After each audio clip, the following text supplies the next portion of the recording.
في ناس كتير جدا نفسها تحسن من شكل جسمها، يعني تزود امتلاء في مناطق معينه، يبقى في تناسق في الجسم، لكن متردده جدا وخايفه انها تدخل جراحه او عمليه معقده. خبر النهارده الحلو اللي هقدمه لكم من خلال برنامج دكتور هيلث، اكبر برنامج طبي في مصر والشرق الاوسط، ان الطب التجميلي دلوقتي بيوفر حلول غير جراحيه، من اهمها البادي فيلر. عشان كده معانا دكتورة سارة سعد من عيادات راديانس اللي هتجاوبنا على أسئلة كتير زي مميزاته، وهل هو آمن 100%، والنتيجة بتظهر من أول جلسة ولا بعد وقت، وإمتى بنلجأ للجراحة عشان نحس بثقة أكبر في شكل جسمنا. أهلا وسهلا يا دكتور ومنورانا النهاردة. أهلا دكتور يحيى. أهلا منى. أهلا وسهلا. عندنا أسئلة كتيرة جدا النهاردة، وعايزين نبتدي إيه هو البادي فيلر وإيه مميزاته؟ طبعا في البدايه انا مبسوطه جدا ان انا معاكم النهارده وبرنامج دكتور هيلث، اكبر برنامج طبي في مصر والشرق الاوسط، وسعيده بوجودي معاكم طبعا. في البدايه قبل ما نتكلم عن الجيرني بتاعه البيوتيفيكيشن اوف اور بادي باي فيلر او نون سيرجيكال بادي كونتورنج زي ما بنقول، لازم نبقى عارفين ان الجسمنا زي الفيس بالظبط، لازم نهتم بيه والتناسق بتاعه، لان احنا ربنا خلقنا فيه عندنا asymmetry between the two sides. مظبوط. في دكتور أجنبي بيقول our two sides are sisters not twins، بمعنى إن طبيعي بيكون في شوية asymmetry موجود، لكن لما بيكون أزيد من اللازم بنحتاج إن احنا نتدخل علشان نصلح الديفكت اللي موجود ده. فمن هنا جت فكرة البادي فيلرز. طبعا الماركت بتاع البادي فيلرز أو البرودكتس اللي موجودة بدأت تتطور بشكل كبير جدا. في البداية كنا بنستخدم الريفرسبل طبعا فيلرز، ده بدأ يحصل له مشاكل كبيرة اللي هو الفيلر الدايم، لقينا ان بيحصل مشاكل كتير جدا بسببه، سواء تكتلات او فايبروزس، فبدا الماركت يتطور، يبتدي يظهر انواع تانية زي الهيالورونيك اسيد فيلرز زي اللي بنستخدمه في الفيس بالظبط.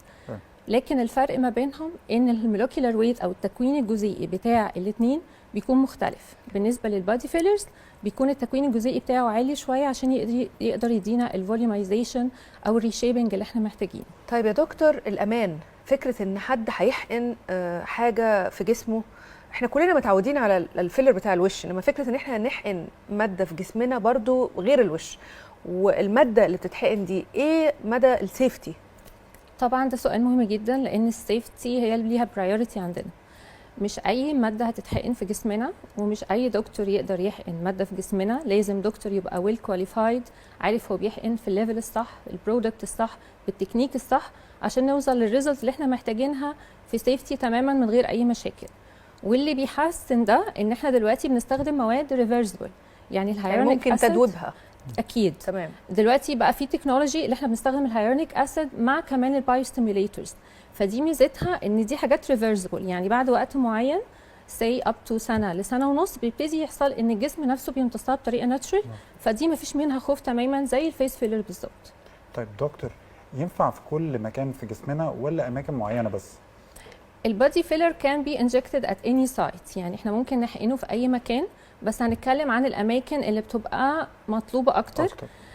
طبعا اول حاجه بتطلب مننا لما بيحصل سيفير لوس اوف فات بسبب تعب او بسبب الحقن التخسيس اللي موجوده دلوقتي من غير استشاره الدكتور، فبيبتدي يحصل سيفير لوس اوف سوبرفيشال فات بطريقه اسيمتريكال، فده بيدينا ديفكت معين، فقدان في الدهون بشكل غير متساوي. تمام. فساعتها بنلجا ان احنا نتدخل بالبادي فيلرز عشان نصلح الاسيمتري البسيط اللي بيحصل ده. تمام. في المناطق المطلوبه كمان مننا منطقه الهاب ديب او الخفسات، دي بتبقى عند بنات كتير جدا، وللاسف مع الاكسرسايز او الجيم بتبقى النتيجه مش احسن حاجه، لان الماسلز في المكان ده عند بعض الناس بيبقى اسمها العضله النائمه او جلوتيوس ماديوس ماسل، دي المسؤوله عن الكونتورنج، فلما بتكون ضعيفه بيبقى فيه كيرف موجود، فالبادي فيلر من الحاجات اللي بتبقى لذيذه جدا في تصليح المنطقه دي. طيب ايه اللي يخلي المريضه تروح تعمل البادي فيلر وما تفكرش انها تعمل جراحه؟ ايه الفرق بين ان انا اعمل بادي فيلر وان انا اروح اعمل نحت واعاده حقن للدهون؟ تمام، حلو جدا. بالنسبه للبادي فيلر زيرو داون تايم، بمعنى ان مفيش